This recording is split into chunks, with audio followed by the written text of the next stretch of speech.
At this point in history, virtually every human on this planet is enslaved whether they know it or not.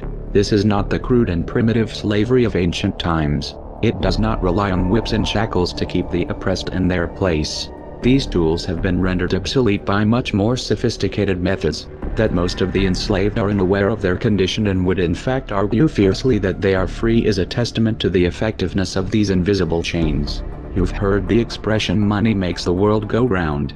There's truth in that. Money is the prime motive for human labor in modern civilization. If you want food, shelter and clothing, you must have money, and unless you are part of the tiny minority who have more money than they could ever spend in their lifetime, then you must work, beg or steal for that money. That's why you get up in the morning to go to work even if you hate your job, and that's why the specter of unemployment is more terrifying for most people than the prospect of spending 50 years of their life performing menial tasks within the confines of a fluorescent-lit cubicle. Of course, in Western countries some are fortunate enough to have pulled away from the brink and do not live in fear that their basic needs will be met, at least for now. Yet they keep spinning the hamster wheel. Why? Because money and the bling it ties have become symbols of status and prestige. Money offers an illusory form of social validation, but even those who are not caught up in distinguishing themselves by how much they accumulate still just acknowledge the social stigma that comes with poverty. The combination of these primal motivators, the need for food, shelter, clothing, and social validation, is a very powerful force. It's enough to drive humans to engage in all forms of activity, even to the point of harming themselves or others in the process.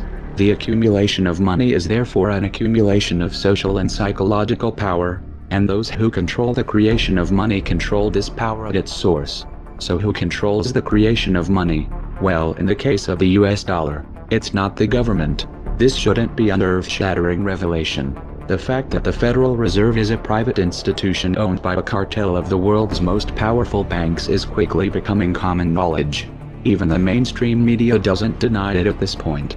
However, the full extent of what this means is only clear when you understand how the banking system really works, and unfortunately this is something we aren't taught in school. Once you have it explained to you in simple terms, you'll understand why. Every dollar in circulation is loaned into existence by a bank. The process begins with the Federal Reserve when they loan out money to the US government and to other entities. You've probably heard this talked about before, especially in regards to the interest rate on these loans, which the Federal Reserve raises and lowers depending on economic conditions. But what is never talked about in the mainstream is the fact that the Fed isn't actually loaning out money that they have. They are merely typing those dollars into existence on a computer. You may be inclined to believe that this money is based on some physical backing like gold, but you would be mistaken. The Federal Reserve hasn't owned any gold since the 1930s. When the Federal Reserve loans money to the US government, the US government gives the Federal Reserve government bonds in exchange. These bonds are simply written promises to pay back the money that was loaned to them with interest through taxation. So to be clear here, the government is taking out a loan from a bank that is creating the money out of thin air, and they're expecting you, the taxpayer, to cover that loan. The absurdity of this arrangement is even more obvious when you realize that up until 1913 the US government created its own money, and had no need for a bank to play the part of a middleman.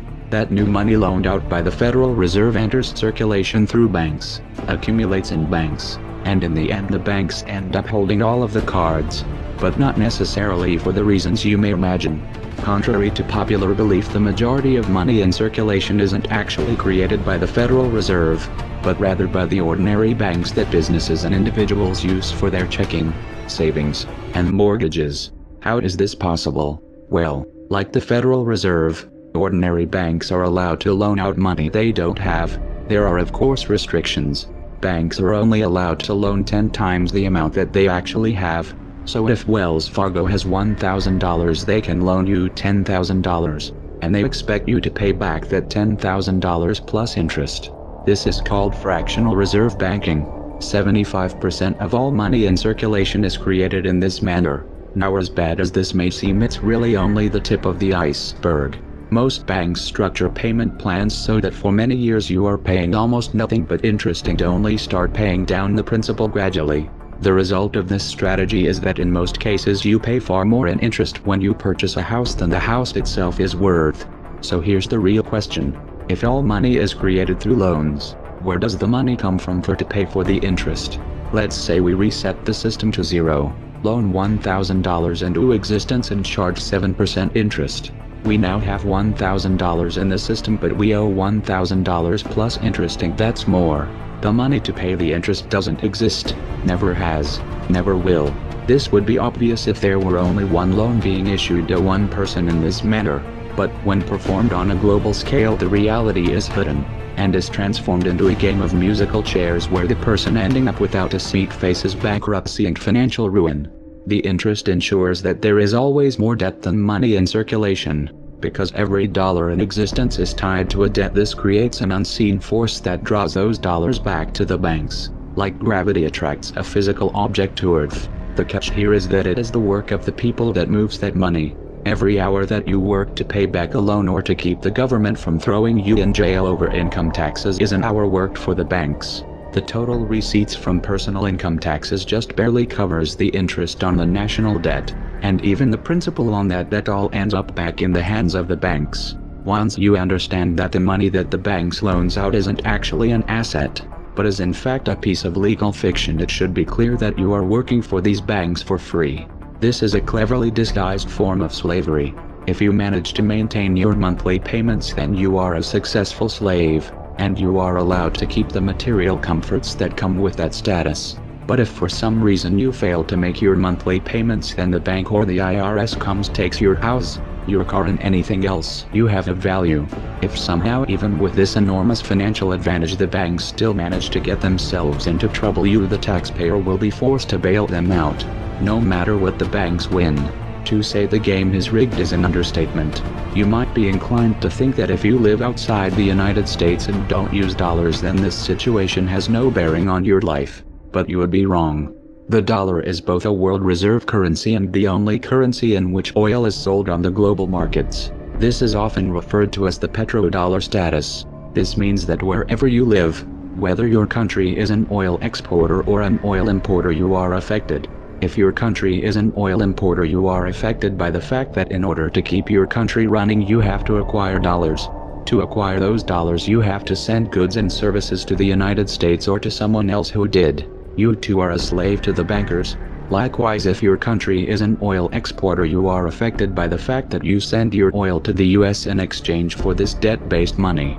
You are exchanging something of real and tangible value for digits on a screen. If for some reason the leadership of your country grows tired of this arrangement and tries to pull off of the dollar, you'll quickly find the United States military at your doorstep ready to open up a can of democracy on you.